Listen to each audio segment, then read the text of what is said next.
Gracias, muchas gracias. Presentamos al doctor Adolfo León Oliveros Tascón en su programa Magazine por la Paz.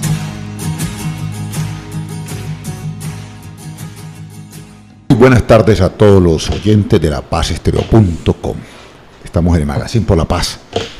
Nos acompaña hoy el doctor Ernei Rojas Arenas, abogado titulado, especialista en Derecho Administrativo. Doctor Rojas Arenas, ¿cómo le ha ido? Muy buenas tardes a los oyentes. Muchas gracias por la invitación, querido notario Adolfo León Oliveros. Bueno, les habla Adolfo León Oliveros Tascón, su periodista amigo defensor de los derechos humanos. También nos acompaña Miguel Mejía en el sonido. Voy a empezar por un tema, doctor Ernei, para conocer su opinión. Yo he venido insistiendo que lo que nos tiene fregados en Colombia es la polarización. ¿Qué es la polarización? Pues que no salimos de un tema, nos volvimos monotemáticos. Y a pesar de que el tema se supera, se sigue manejando el tema. Resulta que el doctor Uribe se va para Medellín, allá, a la Comuna 13 de Medellín, y se pone a decir que los señores Sergio Fajardo y Claudia López, por haber apoyado en el proceso de paz en el Congreso, que son amigos de terroristas. Y entonces yo digo, hombre, ¿será que ese hombre no distingue qué es una política de Estado y qué es ser uno amigo de un terrorista? Que la política de Estado, doctor Arenas, que maneja el gobierno nacional frente a un proceso de paz, es una obligación constitucional. El gobierno tiene la obligación de buscar la paz. Hace una negociación con la FARC para conseguir el desarme de ellos y ya lo consiguió. Ya hay más de 6.000 exguerrilleros de la FARC que entregaron todas las armas, los milicianos que estaban con ellos también, entregaron el 90%, 95% de las caletas, faltan unas poquitas ahí que por situaciones de geografía no es tan fácil, pero ya también saben a dónde están los representantes de la ONU. Entonces decir que una persona, porque en el Congreso de la República, o porque da una opinión de apoyo a un proceso de Estado, es amigo de los terroristas, a mí me parece que ya es el extremo, ya es demasiado lo que se mete el doctor Uribe en ese alambrado, es demasiado lo que avanza en ese espinoso tema y pone en peligro a la gente, porque uno entiende que él está haciendo cálculos políticos en el momento, porque Sergio Fajardo en este momento, según la última encuesta de Invame Gallú, contratada por Revista de Mana y El Espectador, va punteando con el 21 punto tanto por ciento, y en segundo lugar está Claudia López con el 12%. Entonces el doctor Uribe, como sus polluelos no despegan, entonces arremete contra los que ya despegaron, pero una arremetida me parece muy peligrosa.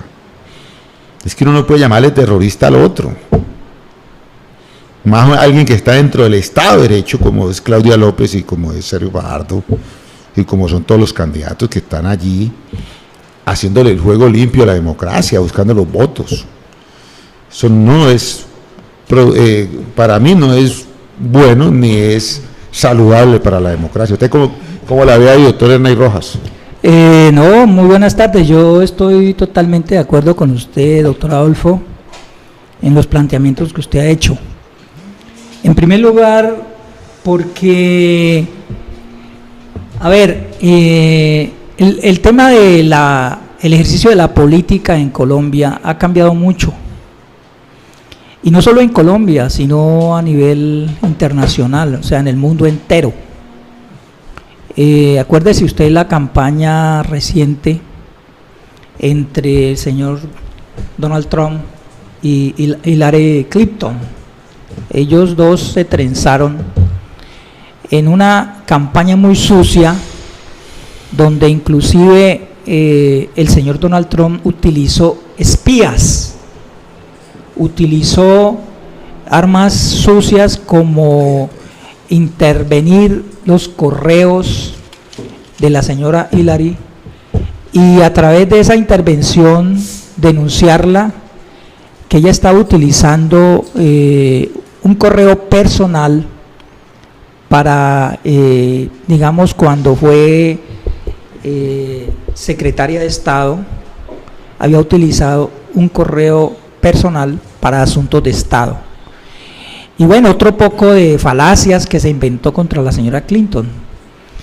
Y lo mismo ocurrió aquí recientemente en Colombia con relación al referendo por el sí y por el no para aprobación de los acuerdos de paz. Recuerde usted que el gerente de la campaña del no denunció públicamente, reconoció que en el comité, en el comando que había dirigido esa campaña por el no, se había acordado que no había que meterse en Honduras a explicarle a la gente los puntos del acuerdo, sino que la campaña publicitaria por el no tenía que basarse era en utilizar los miedos y los temores que tenía la población sobre los acuerdos y reforzar la publicidad en esos temas de miedos y temores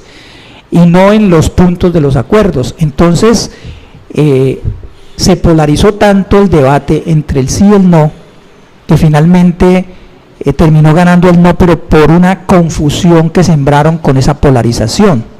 Y entonces el señor Álvaro Uribe, que no es capaz de hacer una campaña electoral con base en un programa de gobierno, en una apuesta para sacar este país de la postración en que se encuentra en materia de derechos humanos, en materia de lucha contra la desigualdad social, corrupción, en materia de la lucha contra la corrupción, en lugar de presentar una propuesta relacionada con esos puntos que son cruciales en el debate, entonces recurre a esas armas, porque esas armas a veces son como impactantes en sus seguidores, y sus seguidores ya están acostumbrados a ese tipo de polarizaciones que él hace, y entonces él mantiene allí latente una opinión pública a favor de él cada que habla y radicaliza las posiciones.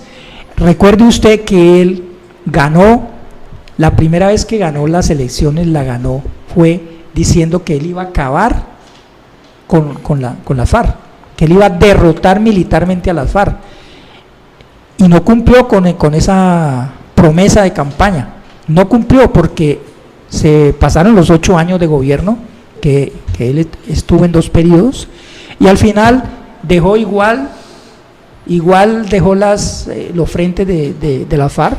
Antes se subieron más, se subieron, se aumentaron, siguió el secuestro, siguieron los actos terroristas. Entonces el señor Uribe no cumplió con eso, pero él sí polarizó el país sobre los que estaban con el terrorismo y los que combatían al terrorismo, y entonces le ganó la campaña a Horacio Serpa Uribe, precisamente porque Horacio Serpa era partidario del diálogo y Álvaro Uribe era partidario de la guerra. Entonces ganó la campaña polarizando el país y ganó la presidencia de la República, y esa ha sido toda la estrategia de Uribe siempre, de polarizar y mantener los odios, mantener las barreras ideológicas y políticas entre la población, y él siempre le echa eso, aviva esa llama, y entonces con eso es que él siempre ha hecho campaña política. Pero yo creo que el hombre se ha descachado muy feo ahora con eso que está diciendo de Sergio Fajardo y de Claudia López, porque ni el más ingenuo de todos los colombianos va a creer que una persona como Sergio Fajardo, que ha sido alcalde de Medellín, gobernador de Antioquia, profesor universitario, matemático, o Claudia López, que es una columnista de la revista de Mana, que ha sido toda la vida periodista del periódico El Tiempo, va a ser una persona que le haga favores al terrorismo. Eso no he dicho, a mí me parece que la descachada del hombre es total. Y lo otro que anda diciendo también, que me parece terrible, que Sergio Fajardo va a convertir en drogadictos a los colombianos, que porque es partidario de la legalización de la droga. Resulta que el debate de la legalización de la droga es un tema que es ampliamente discutido en todo el mundo, inclusive en las Naciones Unidas ya hay mucha gente y muchos expresidentes, entre esos Vicente Calderón, muchos expresidentes de Brasil, Carlos de Melo, el mismo doctor César Gaviria de Colombia, y en alguna ocasión también le escuché al expresidente Barack Obama y al presidente Bill Clinton, que ya era hora de que se repensara una nueva estrategia en la guerra contra la droga, porque definitivamente la guerra no se ha ganado, eso lo ha reconocido todo el mundo. Mire que en Estados Unidos, contrario a lo que uno se imagina, Estados Unidos, que da el lujo de certificar o no certificar los países que supuestamente combaten o no el narcotráfico, nos mantiene a nosotros encapillados. El señor Donald Trump dice, no, si ustedes no hacen esta cosa, los voy a desertificar. Pero resulta que a ellos, ¿quién los desertifica? En los Estados Unidos hay dos cosas que están pasando. Una, el número de consumidores que había hace 20 años que empezó la guerra, o hace ya 30 años, se ha multiplicado por 10 o por 20. Por decir algo, si en esa época habían 200.000 o 300.000 adictos, hoy pueden haber 10 millones de adictos en Estados Unidos. Segundo, hay estados dentro de la Unión Americana que ya legalizaron el consumo y la fabricación, inclusive el cultivo de marihuana. Han ganado los partidarios en los referendos que han hecho, han ganado. Y hoy en día hay estados que están legalizando ese producto, que es lo mismo que hizo Portugal hace 10 años. No me parece, Hernán Rodas, que Portugal, que es un país que tenía un problema de adicción muy alto, con la legalizada y que el Estado controla la distribución, ha disminuido en un 40% los adictos a la droga. Uruguay también va en ese camino. El expresidente Pepe Mujica en su momento también planteó y logró que el Congreso uruguayo aprobara la legalización de la marihuana, y el Estado está controlando la venta y la producción y le da tratamiento de enfermo, un tema de salud pública, al adicto, no lo criminaliza. Y entonces allí se están logrando disminuir los adictos a la droga, que finalmente es lo que hay que buscar. Porque es que mientras haya demanda hay oferta. Aquí nos están echando el cuento que el número de hectáreas se ha multiplicado, es cierto, se han subido, claro. Pero preguntemos por qué. Primero, porque hay más consumidores que necesitan más droga. En Estados Unidos y en Europa, desafortunadamente. Segundo, por la devaluación del peso frente al dólar, que entonces en el kilo que antes costaba 2 millones, ahora por el cambio del dólar vale 3 millones, entonces ya más campesinos siembran coca. Tercero, porque el Estado colombiano tiene una política excluyente en materia de desarrollo humano frente a los campesinos, y eso nos ha impedido salir de la pobreza absoluta. Nosotros tenemos un problema, doctor Erney y doctor Carlos Espinosa, politólogo de la Universidad del Valle. Mire, mientras el Estado colombiano no solucione el problema de la pobreza extrema, real, mientras no se le brinden alternativas de ingresos reales al campesinado, porque miren, Rey, aquí en Colombia un campesino siembra yuca y no tiene a quién venderle. En el sur de Bolívar hay una superproducción de ñame, que es parecido a la yuca. Yo no sé si ustedes conocerlo. En Cartagena, por ejemplo, se consume mucho ñame, y lo mismo en Barranquilla. Resulta que al gobierno le dio por decirle a la gente, siempre ñame en los Montes de María, en el sur de Bolívar.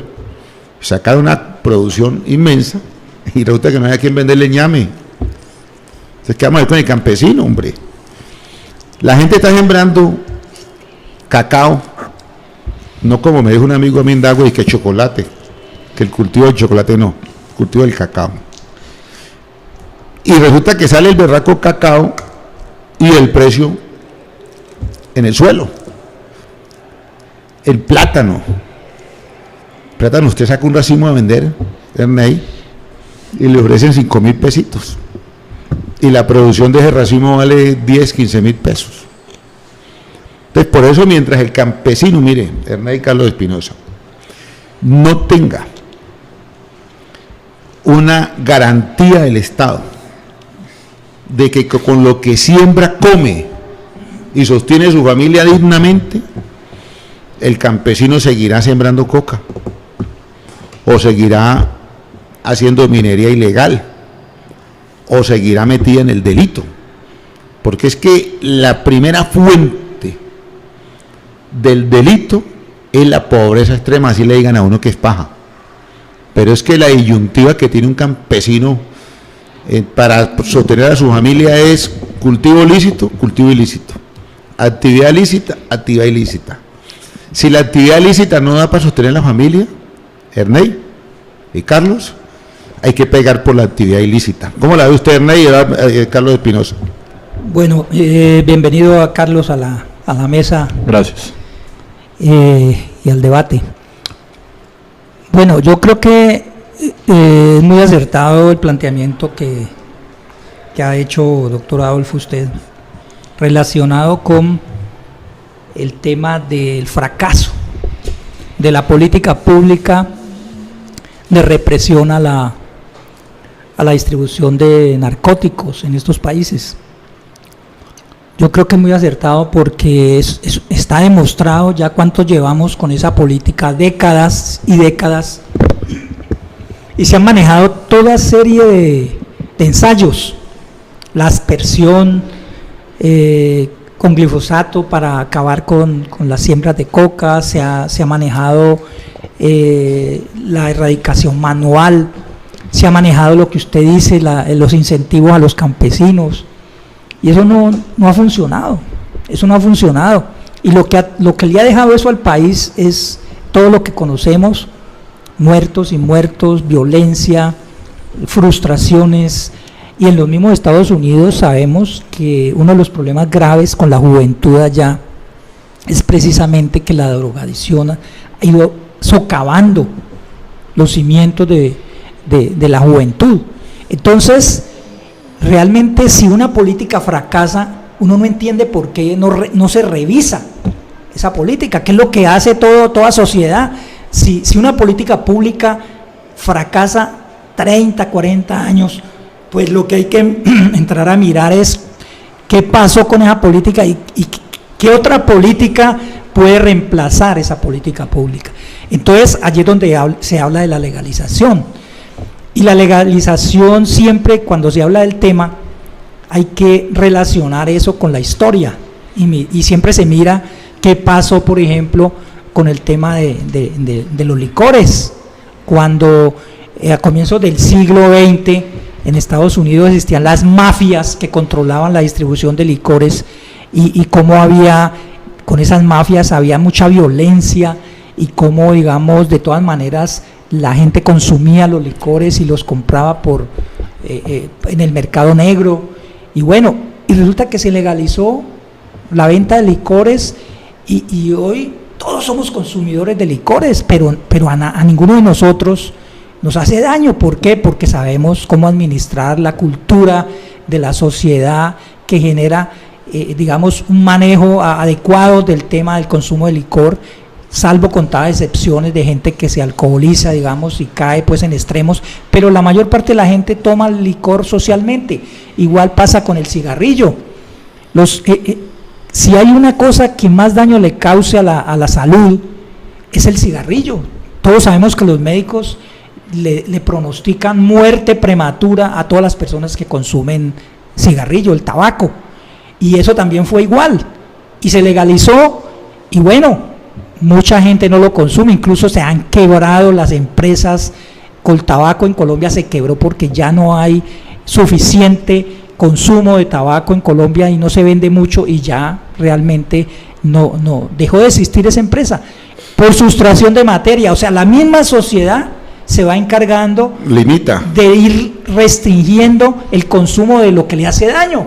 Entonces yo creo que usted tiene toda la razón. Bueno, y Carlos Espinosa, ¿qué opina, pues? Bueno, yo pienso que respecto a la política de la erradicación de cultivos, a mí me parece que en buena medida ha sido contundente, porque cuando se hacía la erradicación por medio del glifosato, unos índices arrojaron que verdaderamente se había reducido la siembra de coca. Después vino el consumo, la erradicación manual, y de pronto se trató de mantener esa misma estadística, y era coyuntural con el proceso de paz, ¿sí? Entonces, pues ahí hay una suma de fuerzas, pues, que de pronto ayudaron para que de pronto la siembra de coca no aumentara. Ahora, ¿qué es lo que está pasando? ¿Por qué vuelve otra vez a vuelo de pájaro la siembra de coca? El programa de sustitución de cultivos ilícitos le ofrece al campesino, pues, una asistencia técnica, una asistencia agrícola, y le da unos insumos para poder que siembre. Hasta allí llega el Estado, pero resulta que el Estado está fallando en dos cosas. Primero, en los subsidios. Muchos sectores de la sociedad, muchos sectores de la economía tienen que ser subsidiados por el gobierno para que se mantengan. Y segundo, los canales de comercialización. Usted no le puede ir a dar a un campesino que vive en una zona rural, que no tiene carreteras, y irle a siembre plátano para que el plátano no se lo compre nadie, y segundo, el campesino no tiene cómo sacar el plátano porque resulta que la carretera no es viable, ¿sí? Desafortunadamente en ese momento yo creo que la política agrícola está para los latifundistas, y eso lo decía una vez el señor Álvaro Uribe. Aquí el empresario agrícola que quiera tener plata tiene que tener miles y miles de hectáreas, porque con eso va a tener una capacidad para poder enfrentar un mercado y para poder sacar su producto al mercado. Pero pues si usted tiene un campesino que tiene 5 o 6 plazas, pues ¿qué va a hacer con un plátano o qué va a hacer con lo que siembre? Pues nada, lo va a perder, porque primero no tiene a quién vendérselo. Segundo, quien se lo va a recibir no le va a recibir poquito, sino que le va a recibir toneladas, porque eso está demostrado. Si unos campesinos que siembran cacao van a ir a vender a la Nacional de Chocolate, resulta que la Nacional de Chocolate no le va a comprar a usted 1 o 2 arrobas de cacao, sino que él va a comprarle al mayorista, al que maneja las grandes cantidades de cacao, porque ese le garantiza que efectivamente le sigan vendiendo, y que ese mayorista le siga vendiendo. Ese es el riesgo que se toma con los campesinos. Cuando usted vaya a un campesino a comprarle a un campesino, pues el campesino no le va a tener garantía de que para la próxima compra o para el próximo mercado haya verdaderamente una compra y venta.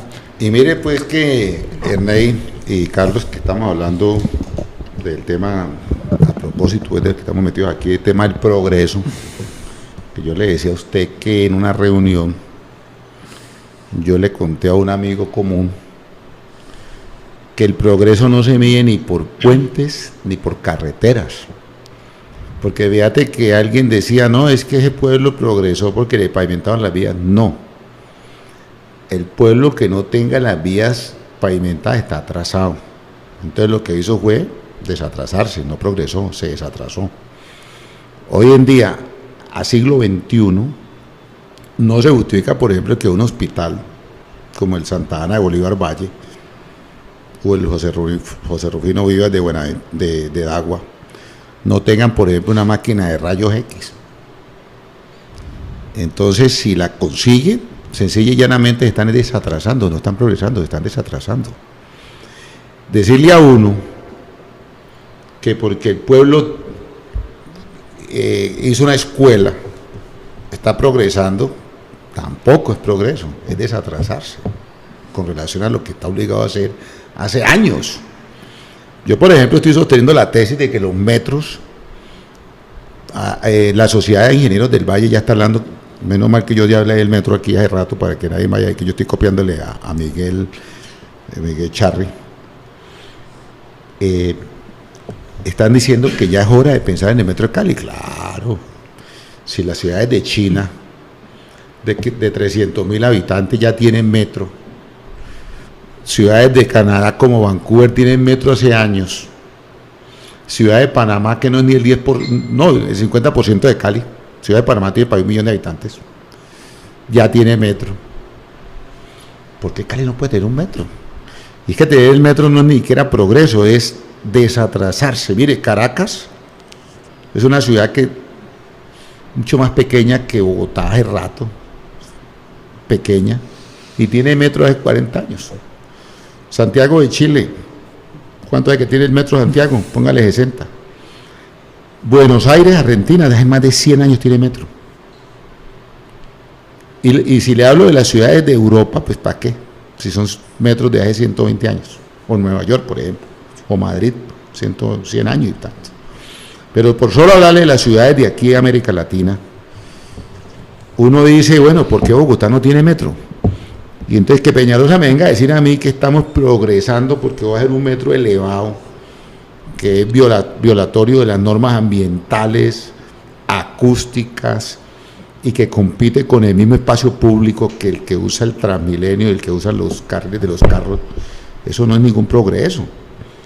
Puede ser desatrasarse un poquito, pero mal desatrasado, porque el verdadero,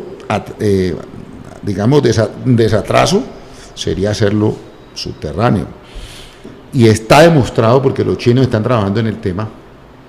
¿Y cómo le parece, mi querido doctor Ernei Rojas y Carlos Espinosa, que los chinos tienen un dragón que llaman, y están haciendo los metros en el África, países que son mucho más pobres que nosotros?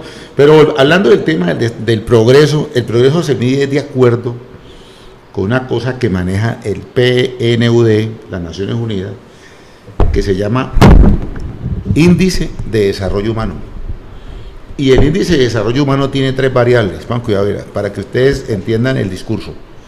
1, vida larga y saludable. 2, conocimientos. Y 3, nivel de vida digno.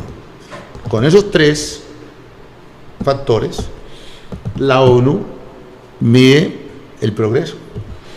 Nosotros, en Colombia, en la última medición que hicimos, estamos de 97 dentro de 188 países. Y el resultado nos dio 0.72. Somos el país número 97. Y oiga lo que dice, mire, nosotros estamos por debajo de Chile, de Argentina, de Uruguay y de Cuba. Por encima de nosotros solamente está El Salvador, Guatemala y Bolivia. O sea que es muy berraco. Y el Banco Mundial está aterrado porque nosotros somos el 7º país más desigual del mundo. ¿Cómo le parece a usted, hombre, doctor Ernei Rojas, que nosotros, en la encuesta que hizo el Banco Mundial, quedamos como el 7º país más desigual del mundo, teniendo en cuenta la distribución de la riqueza? O sea, de los 188 países que analizaron, nosotros somos el 181 en distribución de la riqueza. O sea que somos un país de desiguales, donde está concentrada la riqueza. Entonces, cuando estamos hablando de que vamos a hacer progreso, estamos hablando de progresar en esa tabla.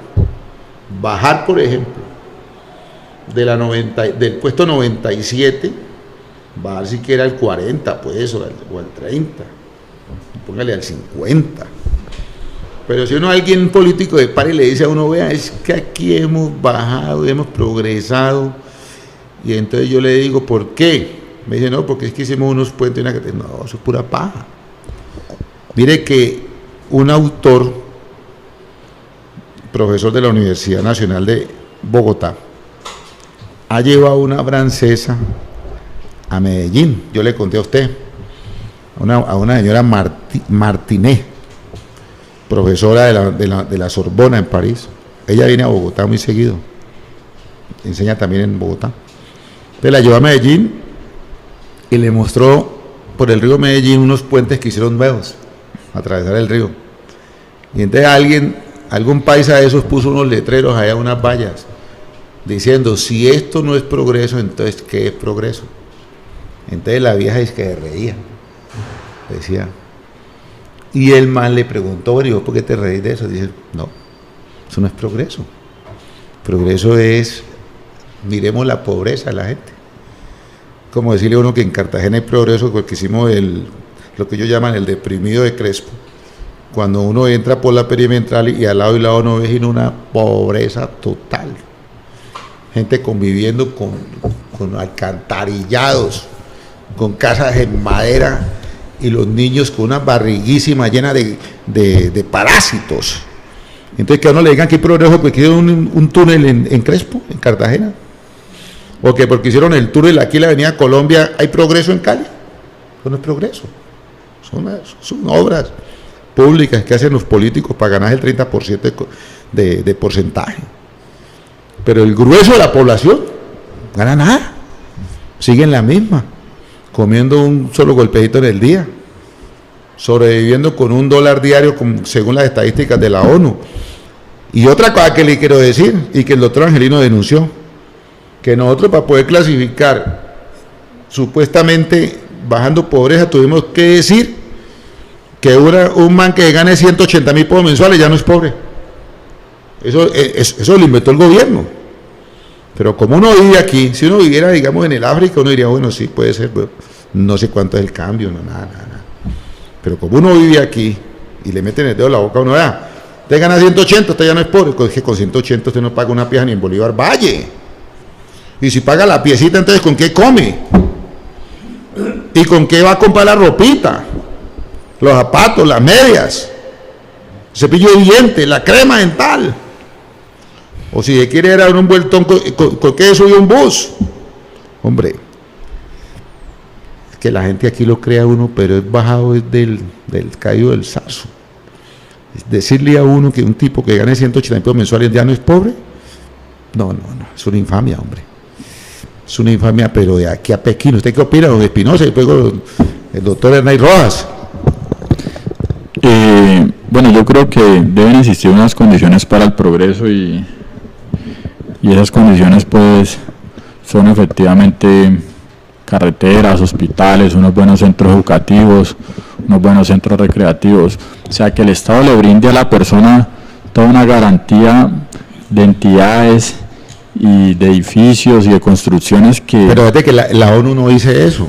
La ONU dice, no, yo estoy diciendo que son condiciones, más no es una medición letal para poder medir el progreso. Ahora, eso tiene que ir acompañado de trabajo. Yo creo que es indispensable el trabajo, pero un trabajo digno y bien pago y bien remunerado.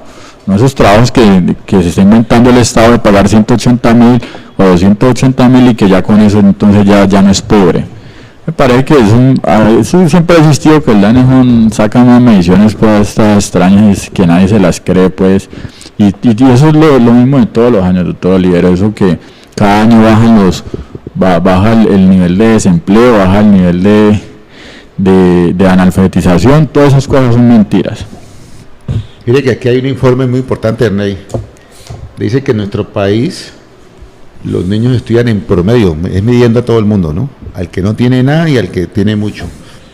Estudian en promedio 7.3 años, mientras el periodo esperado de escolaridad en el mundo son 13.6. O sea que nosotros en promedio solamente los niños, que el peladito chiquitico, en promedio, según el mismo DANE, son 7.3 años de escolaridad. O sea que terminan la primaria y más o menos hasta segundo de bachillerato. ¿Cómo la ve ahí, Ernei? En estos días estaba yo leyendo un libro de un economista premio Nobel. El tipo decía que la economía no era una ciencia, que la economía no es una ciencia. El tipo dice, no, la economía no es una ciencia. La economía es un arte que utilizan los estados, especialmente los políticos, los dirigentes, para controlar y manejar a la sociedad. Cuando usted dice, doctor Adolfo, el tema de la inversión pública, justamente es en lo que se basa el capitalismo para mantener a flote la economía de los países capitalistas. Entonces, por ejemplo, vimos que el presidente Santos se dio cuenta que no tenía plata para invertir en estos 4 años que le quedaban. Entonces llegó y el ministro de Hacienda, entonces, fórmula mágica, entonces vamos a subir los impuestos. Entonces nos clavaron una reforma tributaria que les deja 7 billones, 8 billones de pesos nuevos, y esos 7, 8 millones de pesos, entonces dijo el ministro, no, es que vamos a hacer las 4G, las grandes carreteras que necesitamos para cumplir los acuerdos con el Pacífico, el acuerdo del Pacífico, para poder pasar hacia el Ecuador, hacia el Perú, y los acuerdos que tenemos con el Asia y con todos los países del eje asiático. Entonces, ¿quién paga ese progreso, entre comillas? Pues somos nosotros con los impuestos, los que estamos pagando ese progreso. O sea, esas carreteras que se están construyendo, esos aeropuertos, porque se están construyendo aeropuertos, también hacen parte de esa inversión para esta época de las 4G y de poder colocar el país en la posmodernidad. Pues hombre, sale de los bolsillos, eso no sale de los bolsillos de los ricos, de los grandes, digamos, inversionistas, las multinacionales que se lucran y que se benefician en este país, que antes al contrario les rebajan para que haya confianza inversionista, les rebajan los impuestos para que tengan más ganancias y tengan más atractivo de invertir.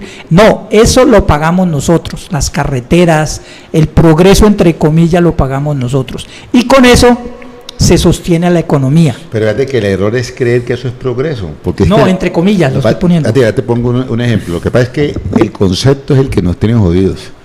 Porque conceptualmente la gente cree que progreso es ver cosas, ver cemento. Usted le dice, no, mire, como hay unos puentes, como hay unos pasos elevados. Los aeropuertos. Y unos aeropuertos, entonces el país progresó. Y resulta que no miran a estos que están aquí, mira que son las personas.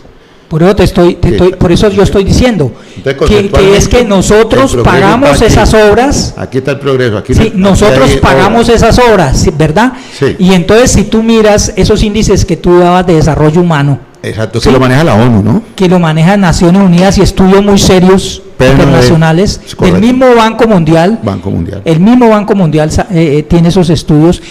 Eso nos muestran los índices de desarrollo humano muy por debajo de muchos países, incluso de Cuba, que es un país muy pobre, y sin embargo Cuba tiene un índice de desarrollo humano superior al de nosotros. El mismo Costa Rica tiene un índice de desarrollo humano, Uruguay, un índice de desarrollo humano superior al de nosotros. ¿Por qué razón?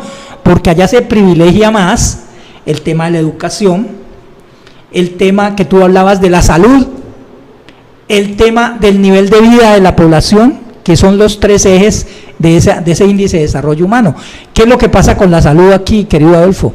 Ya estamos viendo, la gente se muere en los hospitales cuando llega a las urgencias. ¿Qué pasa, por ejemplo, con el tema del salario?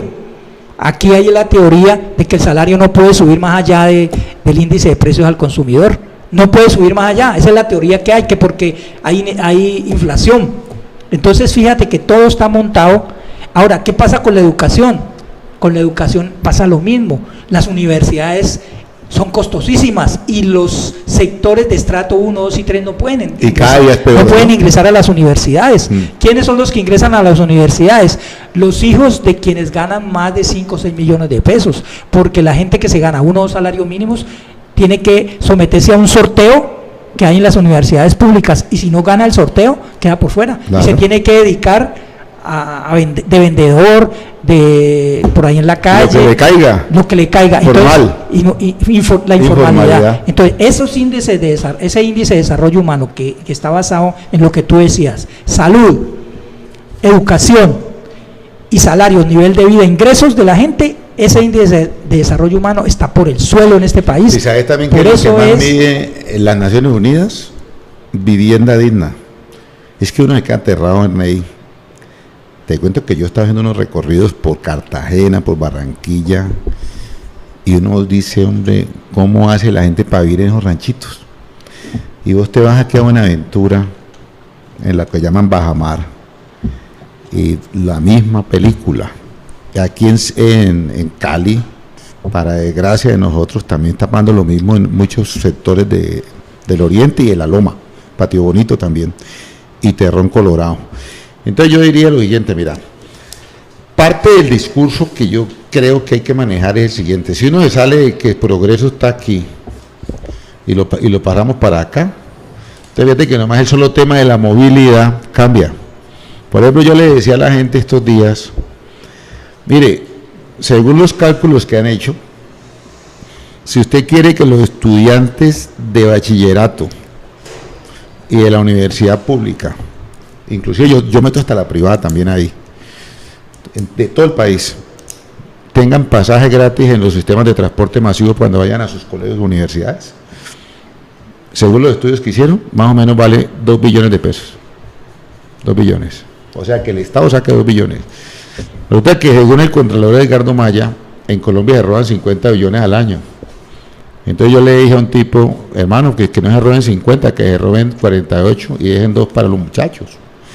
Si vos le das esta ayuda a esos estudiantes, yo que tengo estudiantes de la USACA, que a veces tienen que escoger entre la platica del bus y de pronto colearse o saltarse la malla esa para comerse una papita rellena y un juguito Gil que le vale 800 pesos. Hermano, Coca-Cola mata tinto. Si yo también fui estudiante pobre, porque yo estudié pobre, y yo también me coleaba en los buses, para que va la paja, yo me coleaba en los buses, porque yo también sabía que a las 10 de la mañana da hambre, me cogía un filo tenaz, hermano. Y entonces yo tenía 1.000 pesitos en el bolsillo, en esa época le daban a unos 50 pues para toda la semana. Entonces me duraba, digamos, 2 pesos o 3 tenía en el bolsillo. Y yo dije, no, hermano, es que le voy a dar 2 pesos al del bus y a las 10 que como. ¿Cómo hago para poner cuidado en la clase? Me mareo. Entonces, ¿qué sucede? El Estado, ¿por qué no hace esto? Esto sí esto es desarrollo humano, mira. Y es progreso. Pero mire, ¿qué está pasando en Colombia? El señor Gustavo Petro dijo en Bogotá, mire, en las horas Valle, en el Transmilenio, como nadie se monta, pongámosle el 50% a la gente, para ayudar a la gente. Ahora viene un contralor de Bogotá, yo no soy amigo de Petro, ni he votado por él, pero a Dios lo que es de Dios y al César lo que es del César. Resulta que ahora viene ese contralor a decir que es que detrimento patrimonial, porque le dan un 50% de descuento al pobre, hombre, es que aquí, mira, entonces al empresario le dan todo, le construimos los carriles para que ponga sus buses, le hacemos las estaciones, el alcalde de Cali les da subsidio de 30.000 millones porque supuestamente están quebrados y ordenó con el Consejo Municipal darles 30.000 millones de los impuestos del erario público nuestro a los empresarios. Pero nadie está pensando en estos manes, hermano, ¿vea? Entonces aquí no hay progreso. Es que la gente que le están aplicando el código de policía, mi querido Carlos Espinosa, es a estos muchachos que quieren ir a estudiar y tienen el dilema de la papa rellena versus pagar un pasaje. ¿Por qué el Estado no ayuda aquí, hombre? ¿Por qué en lugar de andar con el código de policía en la mano, un policía ahí, pues colocándole una multa a un muchacho que anda con un cuadernito en la mano? ¿Por qué no más bien no piensan en ver a ver cómo le damos el subsidio a este y que estos manes que roban 50 no roben 50 y no 48? Y lo mismo le estoy diciendo a los manes de la salud. Mira, arreglar el problema de la salud en Colombia en este momento más o menos vale 5 billones. Entonces que estos manes no se roben 48, que bajen 5, quedan 42, que roben 42, ¿sí o no? Porque es que Edgardo Maya acote dato, 50 billones. Ahora, que el tema de la educación de las universidades que están quebradas, que hay que darles otros 5 billones, entonces que estos manes no roben 42, hombre, róbense 37. No roben mucho, como decía ese candidato en Brasil, no roben mucho. Pero es que la plata sí está, mira, si el doctor Edgardo Maya, Contralor General de la República, dice que aquí en Colombia anualmente se roban 50 billones los corruptos, hombre, que no roben mucho. ¿Tú te acuerdas del presidente Julio César Turbay, no? Claro. Julio César Turbay le dijo una vez a los funcionarios que redujeran la corrupción a sus justas proporciones. Así les digo, hay que reducir la corrupción a sus justas proporciones. Sí, claro que todo el mundo se reía de Turbay, pero hoy en día el discurso es válido. ¿Por qué? Porque si hay un contralor de la República que está dateado y tiene auditorías por todo el país y dice que se roban 50 billones al año, un Estado que sea Estado realmente, que tenga autoridad, que sea eficaz, hombre, luche por bajar la corrupción. No se invente reformas tributarias. Usted tiene la plata aquí, vea. Como si ahí me roban 1 millón de pesos a alguien, plata mía. Entonces yo lucho para que no me robe 1 millón, que me robe 500. Para que el man que me roba el millón me deje para el mercado a mí. O sea, que se robe 500 de los míos y me deje 500 a mí para yo hacer mi mercado. Pero si me lleva el millón, el man me deja sin mercado a mí. Entonces, aquí estamos haciendo lo mismo. Aquí hay unos bandidos, Musa Besaile, el León, ese gobernador de Córdoba, el Ñoño, Odebrecht, etcétera, que se roban 50 billones al año. Bueno, roben mucho, hombre. ¿Por qué no roben tanto? No roben demasiado. El gobierno tiene la obligación de bajar esa robada, hombre. Pero es que aquí, en lugar de andar hablando de este tema, estamos hablando de la guerra, de que la FARC, que los terroristas, ¿eso qué le importa? Ya esas manes ya se desarmaron, ya entregaron los fusiles, ya son un partido político, van para elecciones en marzo. Eso es un tema chimbo. Ahora hay que hablar de estos 50 billoncitos para mejorar calidad, para que haya progreso y meterle a estos que están aquí. Mira, estos muchachos y estos viejitos, esta gente que quiere estudiar, o estos otros que están yendo al hospital a que no los dejen morir en la puerta. Entonces vamos a meterle, a ver cómo acabamos esta berraca robadera aquí, bajémosla, para que haya para la gente, porque es que si nosotros seguimos dejando que la gente robe así, no hay plata para la gente, Hernán Rojas. Oígame, ¿de dónde va a ir la plata para la gente si la sigue robando? ¿Usted qué opina? Carlos Espinosa, ¿qué dice, hombre? Bueno, el tema de la corrupción, quiero decirte, Alfo, que yo he estado pensando mucho sobre ese tema últimamente y he llegado a una conclusión. Fíjate que ahora el Estado, cuando se dio cuenta que la corrupción era tan grave y había llegado a esas proporciones, entonces comenzó a perseguir a los miembros del Estado, a los funcionarios, a los gobernadores, a los alcaldes, a los concejales, a los diputados, a los senadores, a los representantes de la Cámara, a los jueces, a los magistrados. Pero tú sabes que hay una cosa que se llama cohecho, un delito que se llama cohecho. Y para el delito de cohecho tienen que haber dos: el que ofrece y el que recibe. Y el que recibe, el que da y el que recibe. Entonces, este es un problema, una enfermedad social.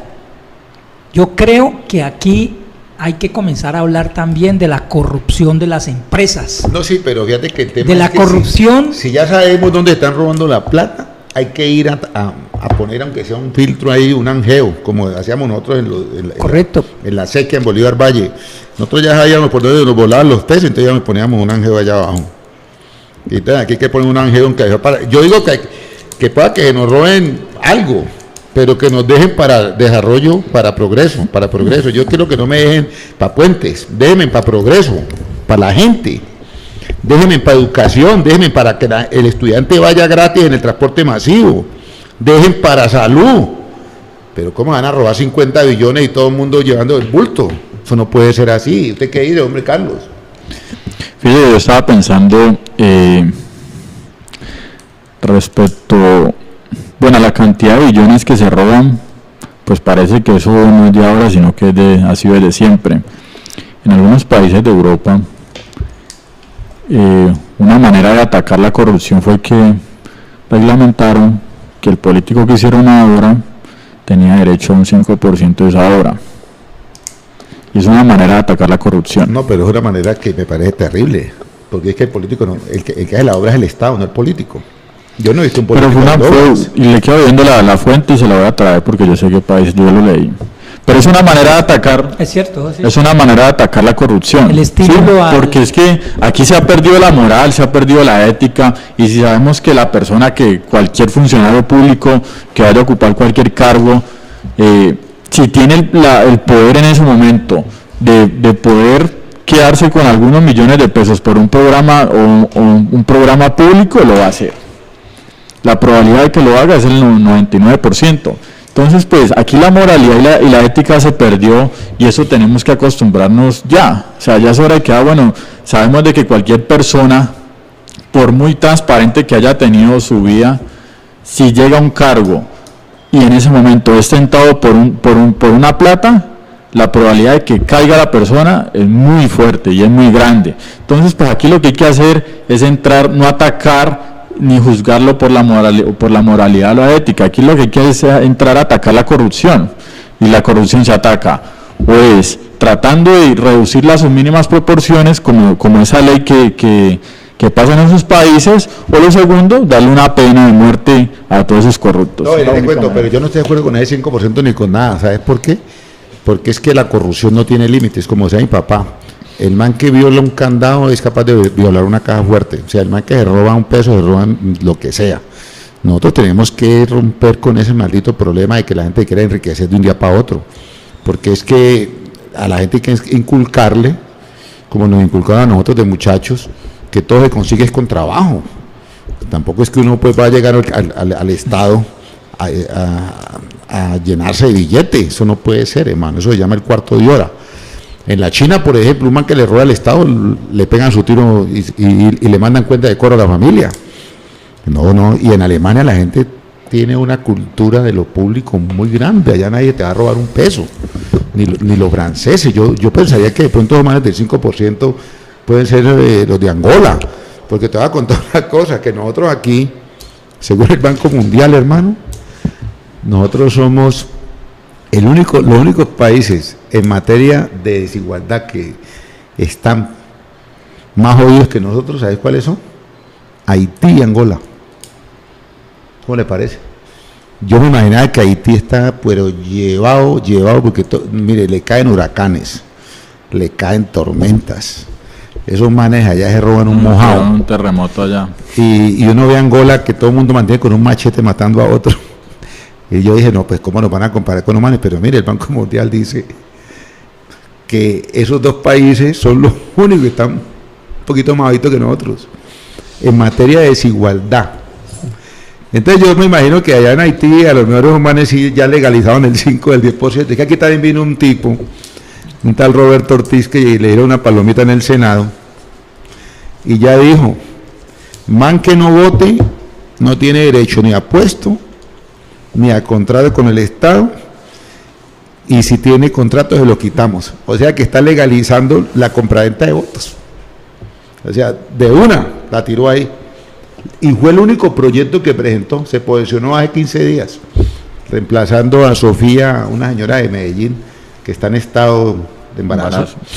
Y entonces la señora, no, como que ya tuvo el hijo porque le dieron 4 meses de incapacidad por maternidad. Y entonces este man fue allá y el proyecto de ley hizo una bulla, la berraca, trajo murga, contrató una papayera, llevó una gente allá. ¿Qué va a ser el proyecto del doctor, hombre? Vea, para que la gente vote, entonces propongo, 1, que no vote no tiene derecho a cargo público. 2, el que no vote no tiene derecho a contrato con el Estado. Y 3, el que no vote y tenga un contrato se lo quitamos de una. Uy, hermano, yo pensé que era paja. Yo dije, no, eso es algún periodista mamándole gallo a este man, aprovechándose después de su escasez de instrucción. Entonces dije, no, algo mamagallista. Y resulta que me metí a la página del Congreso y sí, presentó ese proyecto. Desde luego que en el Partido Liberal tuvieron que haberle dado una jugueteada, porque es que eso es legalizar la manzanillada, el clientelismo. Eso es lo que hacen políticos tradicionales. Vaya, consígame 40 votos y le doy un puesto. Y si no me consigue 40 votos, le quito el puesto. Y si me consigue 40 votos, le doy un contrato. Si no me consigue los 40 votos, le quito el contrato. Eso es lo que hacen los clientelistas toda la vida aquí. Pero que vaya un man senador a decir que va a proponer como la cosa, como la última Coca-Cola en el desierto, que una práctica clientelista se convierta en de la República, eso está como para replay, hermano. Yo pensé que era paja, te cuento. ¿Vos qué opinás? Sí, totalmente de acuerdo. Es que a veces los senadores lo que quieren hacer es un show mediático. Entonces se le ocurre cualquier locura y con eso pues llaman los medios. Como es una locura, lo que tú dices. No, pero fíjate que no le pararon. Es llevar digamos, una política clientelar, convertirla en ley. Entonces, pues lógico, eso causa un escándalo, un man que vaya pero no es por lo positivo, sino por lo negativo. La gente comienza a decir, este man está loco. Como decir el proyecto de ley que presente alguien. Vea, para que no roben mucho, todo político que consiga una obra tiene derecho a cobrar su sagrado 10%. De este mundo, ¿cómo asiste? Este país, ¿qué, hermano? Entonces, claro, el man. Pero la diferencia, doctor, es que la obra llega. Aquí no llega. No, digo yo, es que causaría asombro que un man se pare en el Congreso y diga: todo político que consiga una obra tiene derecho al 10%. El que le consiga un puesto al otro en la fiscalía, como la hija de Malo, me tiene que darle el 20% del sueldo al man que le consiguió el puesto. Uy, hermano, ¿cómo así ese man va a plantear eso en un proyecto de ley? Y se agarra a buscar firmas de parlamentarios que apunten ahí, apoya el proyecto y se lo apoyan. Porque este país, hermano, está patas arriba. Mire, la hija de Gustavo Malo se dejó a pedirle la platica, el 20% a una fiscal que ella consiguió, que estaba desempleada en Cartagena. Y le dijo: vea, como yo la traje aquí y usted hizo un convenio conmigo que me da mi 20, vengo por mi 20, y la vieja se mamó, porque la vieja dijo: esta otra vieja no hace nada, yo soy la que estoy trabajando y como me va a quitar el 20, no. Y la vieja también le quitaba a otras, la hija de Malo. Es de que Malo no es malo por malo, sino por re malo, porque tiene la hija mala y él malo, entonces son dos malos, ¿sí o no? Malo al cuadrado. Hermano, la vieja iba también, ya tenía un montón de gente colocada con el 20%. ¿Les pedía el 20 del salario? El 20%. Y les conseguía chamba, les conseguía la chamba. Y yo conocí magistrados del Consejo Superior de la Judicatura que le daban palomitas a la gente nombrándolos de magistrados provisionales en las sesionales y les cobraban de a 200 palos por nombramiento. Pero es que si vos, Ernei, tenés una pensioncita, como yo conozco el caso de una amiga, que no voy a dar el nombre para no meterme en problemas, tenía una pensioncita de 1.500.000 porque era oficial mayor por ahí, y llega un man de magistrado y te pone a vos a hacer una vacante de un magistrado güey, y como estaba el decreto 546 del año 70, que decía que con el último sueldo del último año, del último mes, se jubilaba esa persona. Esa señora quedó con una pensión en el momento de 14 palos. Hoy en día vale 20 palos. Y el sueldo de ella durante toda su vida profesional ahí fue 1.300.000, 1.500.000, 2 millones. Y entonces allá en la sala disciplinaria, esos sinvergüenzas que estaban allá, entre esos Ovidio Claro y todos estos tipos, hermano, hicieron eso. A costilla del erario público, le dieron pensiones a la gente, le subieron las pensiones con una palomita de 1 mes, 2 meses, 3 meses. Sí, yo conocí una juez civil del circuito que trabajó como 30 años de juez civil del circuito. Y le dieron una palomita. Y la llevaron a 1 mes a Bogotá a pasear allá y la metieron allá a la sala civil. Disciplinaria. A la corte. No, a la corte. Sala civil. De la Corte Suprema. Sala civil de la Corte Suprema. Y ella al mes salió de ahí y no pidió pensión. Claro. Pidió la pensión y le tenían que pagar el último sueldo porque decía que el último sueldo del último año. Y ella certificó que se había ganado 16 millones y se ganaba antes 3 o 4. Con 1 mes que trabajó, quedó pensionada con 16 millones. Bueno, muchachos, entonces, doctor Ernest, doctor Carlos Espinosa, vamos a seguir hablando sobre este tema de progreso, desarrollo humano. Yo creo que hoy en día tenemos que meternos en este cuento, porque la población de cualquier país, pero yo hablo de la población de Colombia, de Cali, de Cartagena, de Bogotá, de Medellín, de cualquier pueblo, hoy en día anda pensando es que gana él también, para poder que apoye procesos. Si la población dice el que va a ganar es Ernest o Carlos Espinosa o Adolfo Olivero, entonces no le jala nada y ahí para motivarlo hay que comprarle el voto. Pero si la población dice el proyecto que encarna Ernest, que encarna Espinosa o encarna Olivero me interpreta a mí y yo gano con él, antes le dan plata a uno para que uno corone.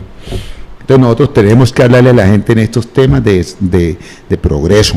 Progreso es que yo saque a la gente de pobreza, que el Estado, como máximo responsable de crear condiciones, saque a la gente de pobreza, que le dé la opción de que la gente se supere. Eso se llama movilidad social, que nosotros hemos sido afortunados en movilidad social, que todos venimos de los sectores populares. Yo por lo menos yo me crié en San Antonio, y mi padre era un hombre que crió 7 hijos y a todos nos hizo profesionales, con un sueldo en esa época de obrero de Carvajal, y en ese momento se dio la movilidad social, fíjate, porque lo que él no tenía quinto primaria, logró hacerlo con sus hijos, los pudo llevar a la universidad. Ahora ese mismo padre de familia que está en una empresa de obrero, ya no puede darle universidad ni a uno solo de sus hijos. Entonces lo que tenemos que volver es al tema de que la gente pueda superarse a partir de la oportunidad que el Estado mismo les da. O sea, que el Estado sea el que lo impulse a las personas para que puedan subir. Y ese cuentico de que usted nació pobre porque usted quiere, o que usted es pobre porque le da la gana, es pura paja. Uno es pobre es porque el Estado no le ayuda para nada. Y si uno es pobre porque el Estado no sirve, es porque el político que usted sigue tampoco sirve para un carajo. Entonces tenemos que ser buenos políticos para que el Estado le ayude a la gente a salir de pobre, ¿o no? Doctor Ernest. Así es. ¿Cómo la ve ahí?